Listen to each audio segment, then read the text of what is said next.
Hello and welcome. This is your host, Lisa Kneller, and you are listening to a Bliss Buddy Chat, a self-care and healthy living conversation worth listening to because what we bring to the table are self-care strategies to make life more enjoyable.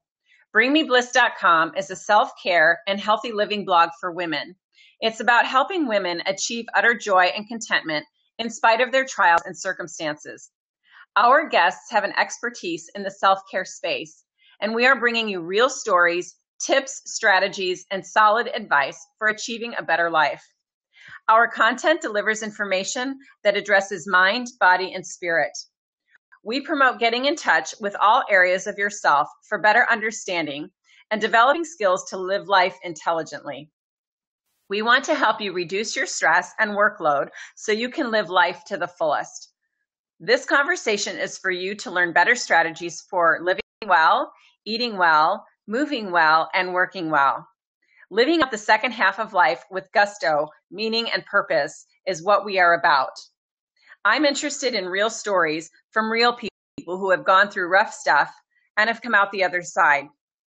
Each Bliss Buddy conversation includes myself and my Bliss Buddy, a real woman who helps bring joy to others with her spirit, her heart, her life, and her work.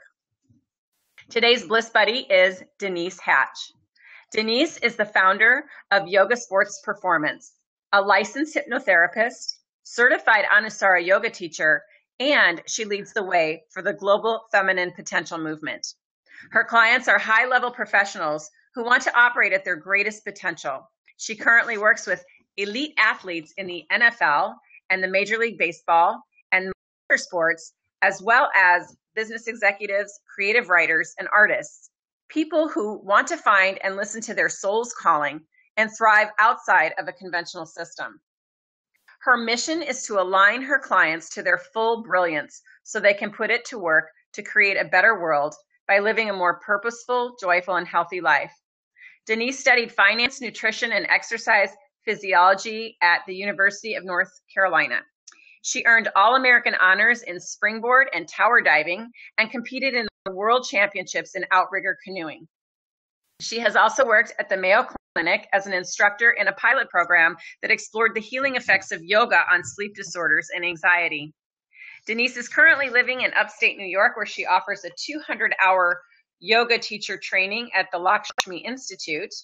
And her most recent passion is helping the feminine to find purpose in prosperity. And I am all for that. Denise and I know each other through yoga, and we used to play together during what we called the practice, where we spent hours exploring our own capacity to do the challenging poses that helped us build strength and endurance. Those were fun and fruitful days. I'm really delighted to hear her story and what led her to help other women find purpose and prosperity. So welcome, Denise. Thank you, Lisa. I'm so glad to know I'm a Bliss Buddy. I love that.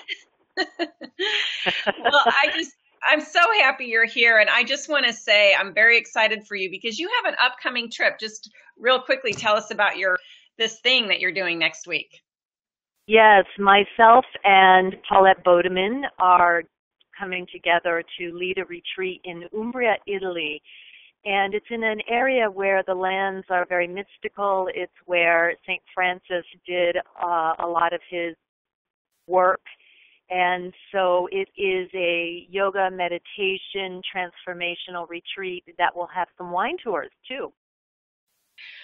Well, it sounds delightful, and I'm really sorry I'm not going to be joining you on this trip. I did get a chance to go to Italy a couple of years ago and in this area, and it was so gorgeous. So I'm really excited for you. So congratulations on that. Thanks, Lisa. Me too. It's been a long time coming. I knew that this was an area that I was drawn to, and it just took a number of years for it to unfold, and by grace it unfolded. And so here we are. That's upon us in a couple of weeks. There's still a couple of spots if anybody wants into that as well. So that's homeinthemysticheart@gmail.com. Okay, awesome. Wonderful. All right, well, listen, so I want to hear your story. So I'm going to go back in 2008. The recession hit our country, and you and your family were affected in a big way. So Mm-hmm. please tell us your story, like when you started to see things unravel and what your immediate and long-term response has been. Well, we were living in Arizona at the time, and Arizona was one of the states that was hit very hard because of its expansion. And I had, my background was finance, and so I had seen this in the California market.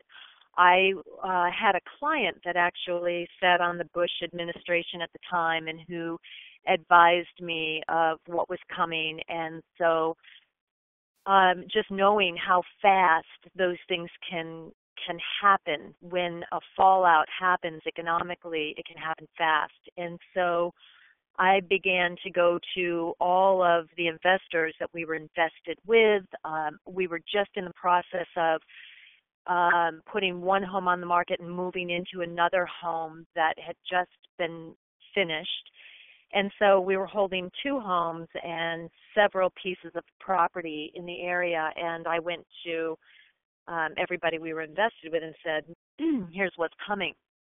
And I wasn't heard. And that was really interesting, that in itself, just to see how my voice was not being heard in this realm of real estate. And so, what was said back to me was, we're just going to get the false investors out of the market and we'll be fine. And I was saying, but I've seen this before, and not only am I being advised to get out, but I'm hearing that it's going to be hard and long. And so, long story short, we lost everything. Because when it came fast and it came hard. And I think, Lisa, that I think when it was all said and done, 75% of the people in Arizona lost their homes, because even if they didn't lose them, it made no sense for them to hold on to their homes because the value was so upside down. And so that was a painful time. And so I'll explain to you how, there was a lot of grief, of course, and I spent the time letting go of my property. We had cultivated this property for many years, putting money in to buy it, building an exquisite home on this property. And so I went through my grieving process, but I never let go of my practice of yoga. And as you said, we were coming together to practice together. And the thing that did for me was it gave me a strength, a way in which to handle life, right? Because that's what the practice of yoga does for us. And I learned to breathe my way through challenges on the mat, which allowed me to breathe my way through challenges in life. It's all the same. And so as we went through it, rather than losing myself completely, my husband and I kept very steady, and we made some really clear decisions in that time. And one of the decisions that we made was that we were not going to play within the banking systems any longer. Because if you had any insight on what went down during that time, it was the banking institutions that actually caused the collapse, and it was the same institutions that got the money for the bailout. And so there's something critically wrong with that financial situation. And when you step back and look at it, and there's some great documentaries done on this last fall, an economic crisis, and it's explained like a big Ponzi scheme. And so we made the clear decision that we were not going to ever be in a position where somebody else's bad judgments could affect us in that way. So we actually picked up our roots and moved back to New York. And we built in upstate New York. In fact, we're still in the process of finishing up, but it took us about 2 years to build outside of the banking system. And we did a house for cash. And so we don't have to play in that system anymore, which was our decision during that crisis. So we're really pleased about that. And that is the thing, that's the very thing that, when we begin to look at this time, the time that's being defined as the divine feminine, we're watching certain systems that are no longer working, beginning to dissolve.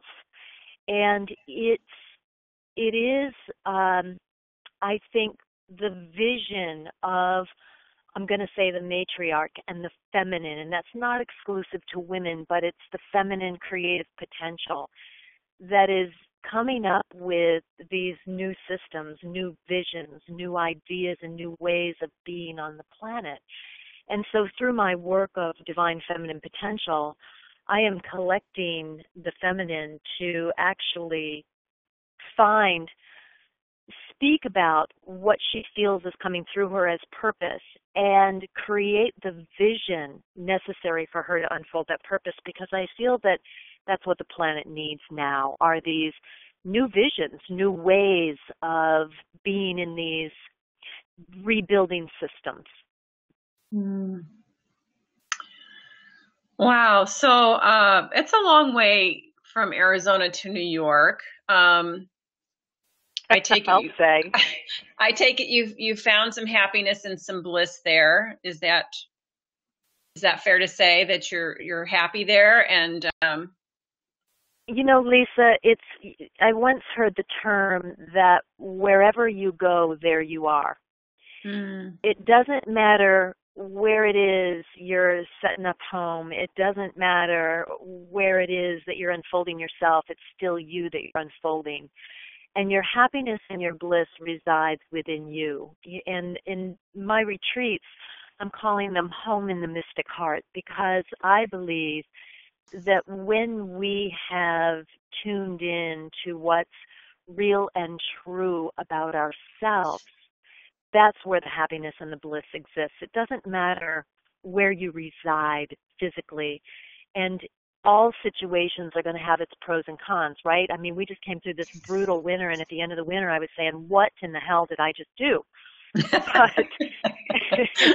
But, that being said, we have the ability to lay our focus where we want it and to feed the perception that we want to feed. And I have, through this practice of yoga and the understanding that home lies within us, come to the place of making bliss anywhere that I am, and also accepting when bliss is just not going to be there on a frigid day in upstate New York, and it's gray and it's dark, and I'm just not feeling in bliss. I'm going to allow myself the time to feel what may not feel so good, because I believe that if you sit in those times, and we are human and we are going to have them, those times that may not feel so good, that may not be so blissful, and we sit in them and we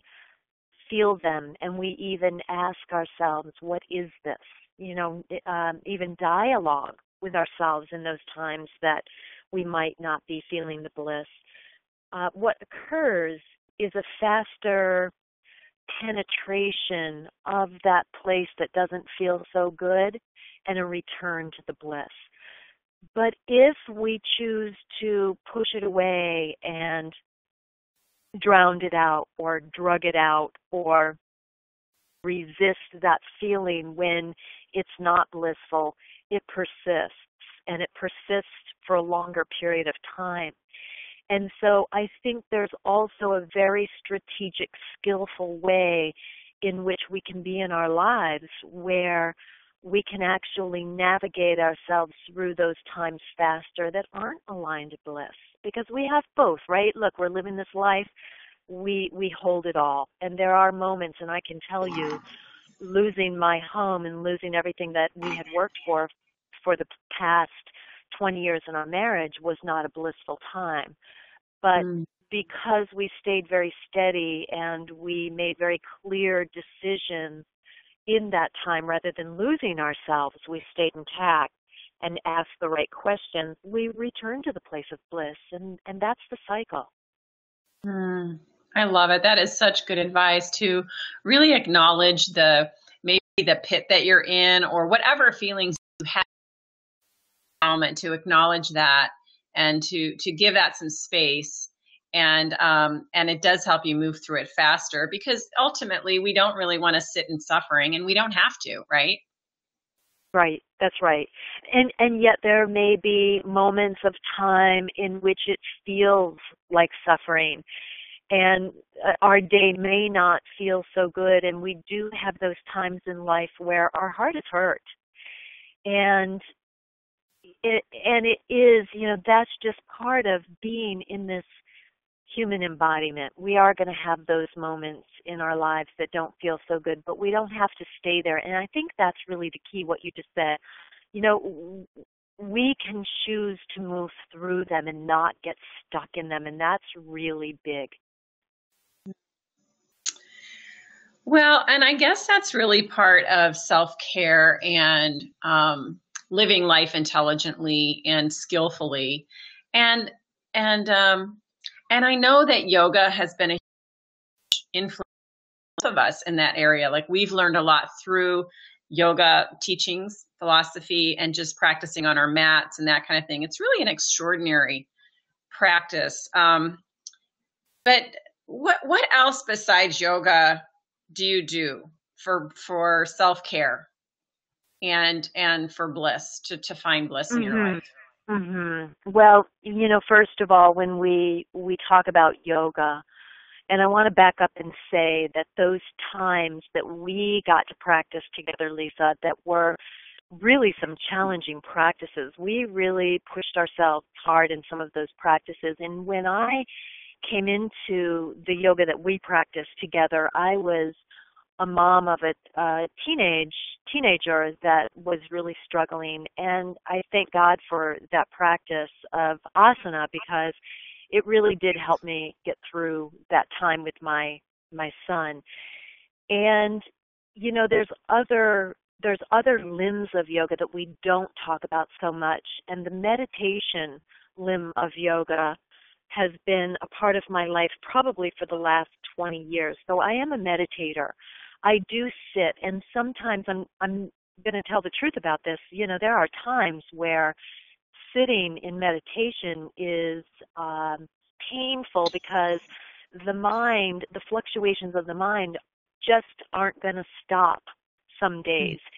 And I will still breathe for a couple of minutes and maybe just get it, just that, 2 to 5 minutes. And on those days that it's just not going to work and I don't access that deeper state of meditation, I will leave it at that and trust that that's all I can get in that day. So that practice is, that limb of yoga has been really strategic in my life, and I actually teach it to my professional athletes that I work with, both individual and team, because there is a power in the breath work and the visualization and envisioning your life the way you want to see it, and just simply allowing for the meditation to penetrate our constant bombardment of thought. So that has been a really strategic piece of my bliss. And the other piece of my bliss has been nature. I grew up in this upstate New York Finger Lake region. The land is magical. It's really beautiful here. To me, nature is a way that I can tap back into what's beautiful, what's peaceful, what's deeply organized, because sometimes our lives feel so out of control and so chaotic. But if you can look at nature and you can look at it deeply, you realize that there is a very deep order to nature. And what may look chaotic in nature, if you know the deeper understanding of it, it's not chaotic at all. It has a very deep order. And so going into nature allows me to actually remember the very deep order of my own life. And sometimes when life looks impossible to navigate and chaotic, and I don't know why things are happening the way they are, when I get through those periods and I look back, I can go, oh yes, that's the mysterious path of grace, and it had its purpose, because look at where I am now because of it.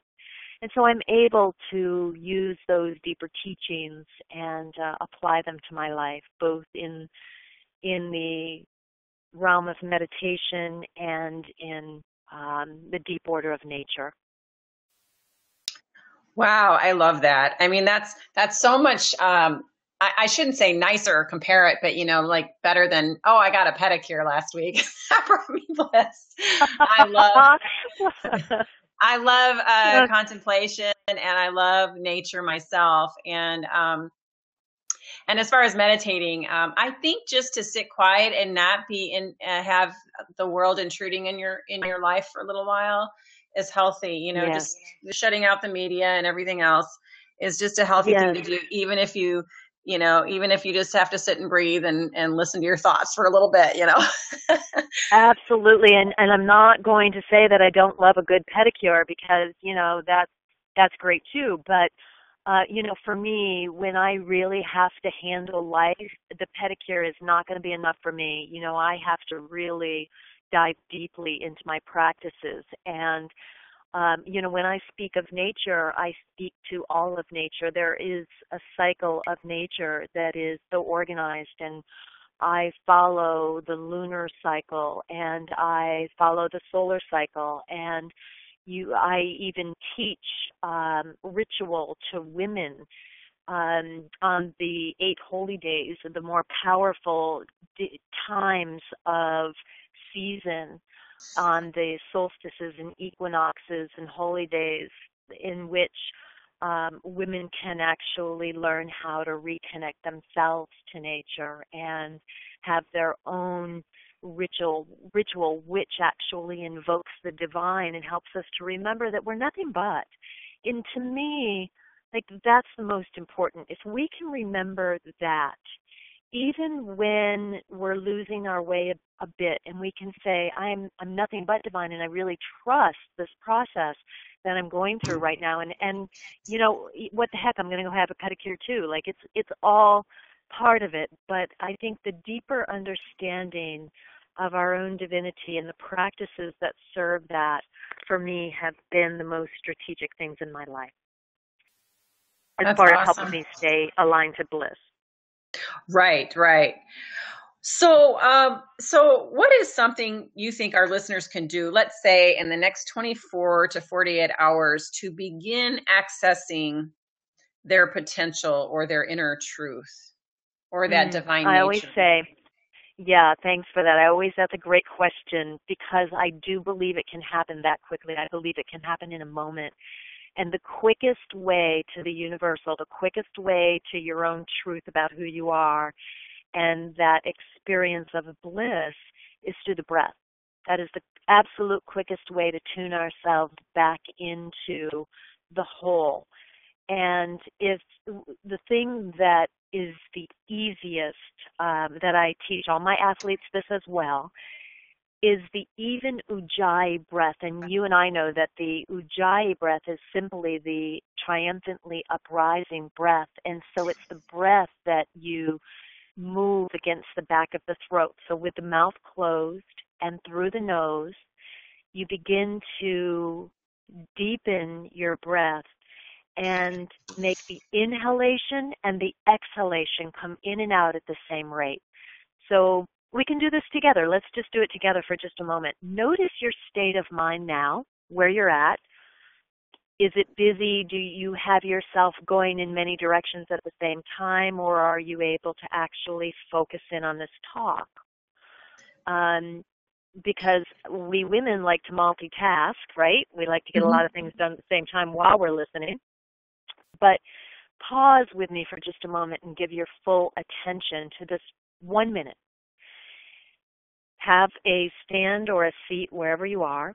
If you're driving, keep your eyes open. If you're not driving, just simply close your eyes.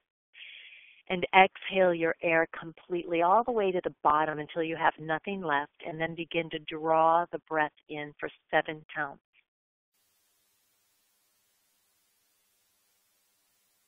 At the top of the inhalation, pause and exhale for 7 counts.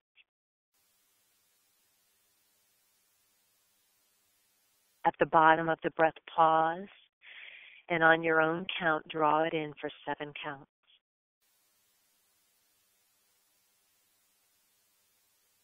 And exhale, same amount of time. Listen to the sound of the breath against the back of this rope. And just do a few more rounds.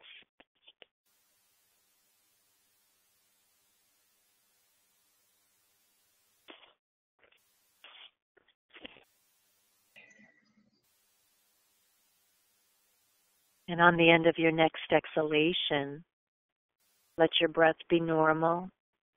Open your eyes and notice if there isn't a different state of mind. If you're very tuned into it, you might notice a difference in the quality of light.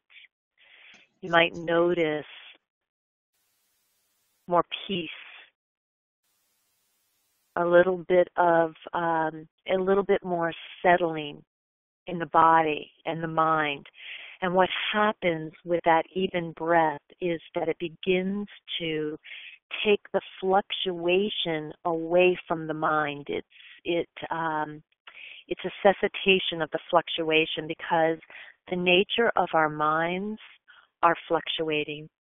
And the human mind can focus on what's said to be 9 to 12 things at any given time. I think it's more than that. Look, I work with athletes that have ADD and CEOs that have serious ADD, and so I think that you actually have the ability to focus on many things all at the same time.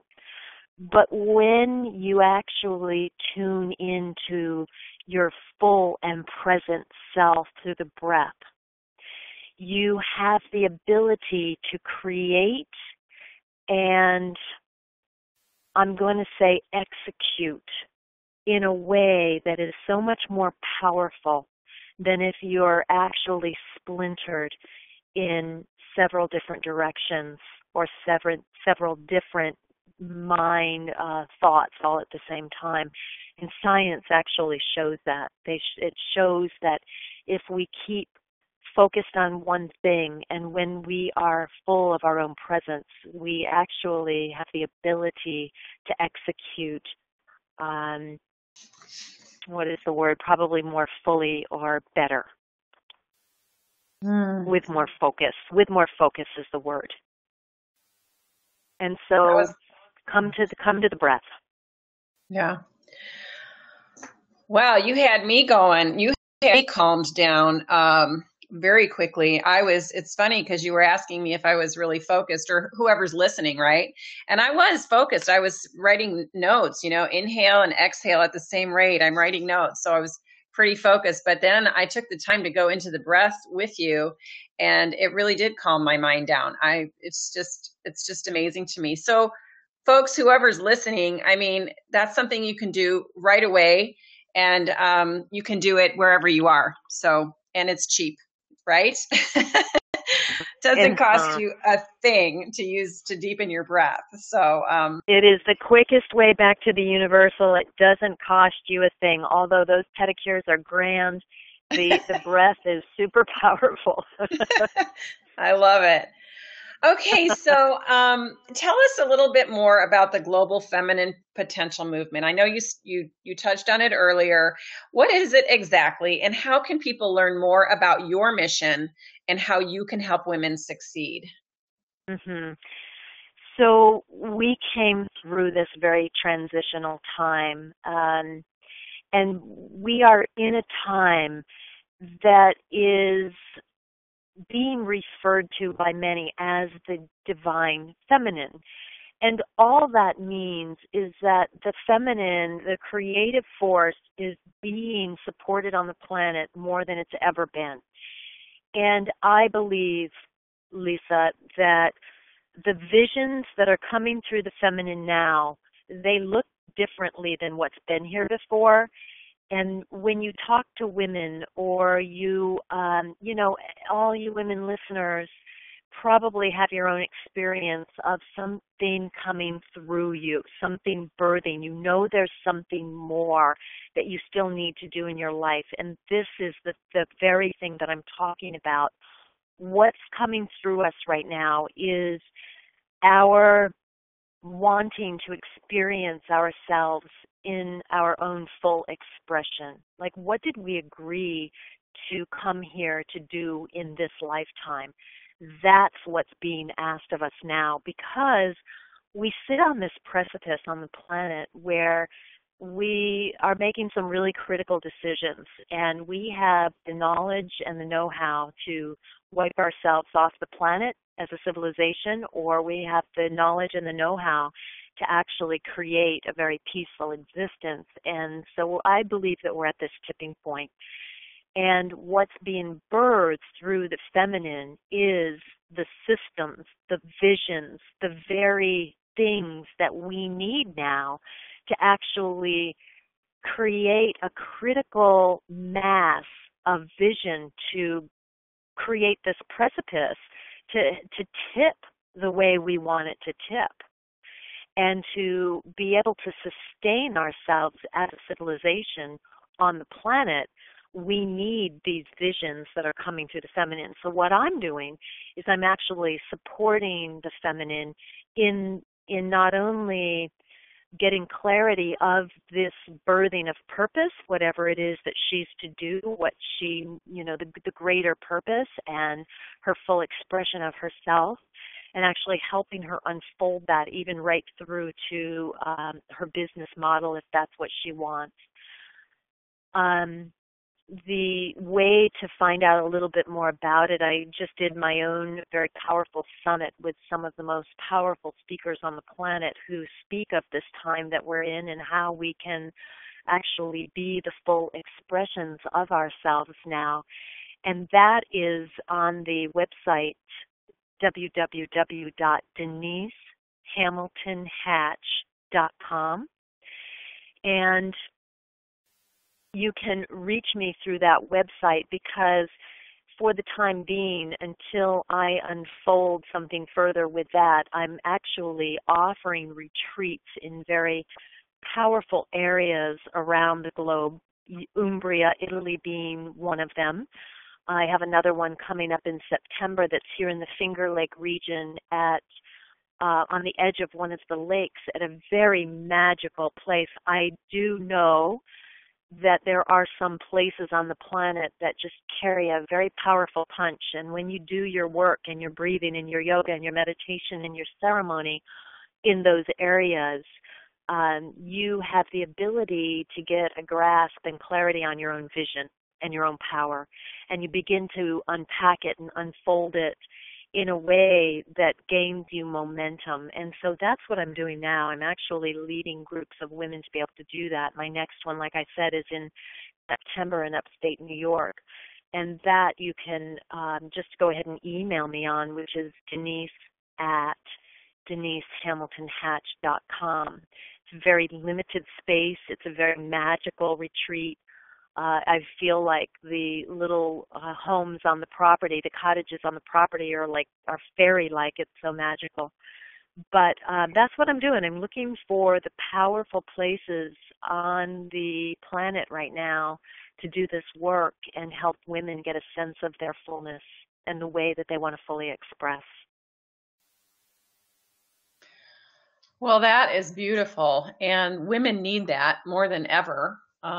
They need that encouragement. And they need to discover their creative energy and figure out how they can live life with more gusto, purpose, and passion, and bliss, right? And here's the thing, Lisa, it's not necessarily something that we do on our own. And this time of Divine Feminine is a time of rejuvenation and a time of collaboration. And I am watching women come together to actually help one another do this, because I don't think we can do it alone. And I really want to take a moment to honor you for what you're doing to bring voices to female female listeners so that we can actually help one another be able to rise up, because that's what happens when one woman rises up and finds the path to her purpose and her full expression and her bliss, then she helps others do the same. And rather than being in competition or in fear of any woman around you doing that, I like to say, yeah, you go, girl, because I know that if you're doing that, you're going to figure out the path and the way to do it, and you're going to turn around and you're going to show me. And that's what's happening, and it's really a beautiful sight with the collaboration that's going on with women now. It's very exciting. And of course, I have found some bliss just doing these interviews for me, because I'm a very social person. I love women. I love hearing their stories. It's like such a natural thing for me to do this. And Yes. and it's not even hard, because I do it in conversation anyway. I just ask questions, you know. It's fun, isn't it? It really is fun. So I want to encourage other women out there, you know, go to Denise's website, DeniseHamiltonHatch.com, and see what she's doing. And if you're able to get to one of her retreats, please go, because you're really going to find some of your creativity being unleashed here very soon. That's exactly what it is. Yeah, and you're going to be supported through. With that, Denise, thank you so much. This was enlightening to me. I sat here and took notes, and I've learned a lot just from chatting with you. And thank you, Lisa. Thanks again for holding this. You bet. All right. We'll have a wonderful, blessed time in Umbria, and I'll look forward to seeing your pictures and hearing all about that when you return. Oh, yeah. I wish you were coming next time. Next time, for sure. All right. Okay. Thank you, Denise. Take care. All right. Bye-bye. Bye-bye.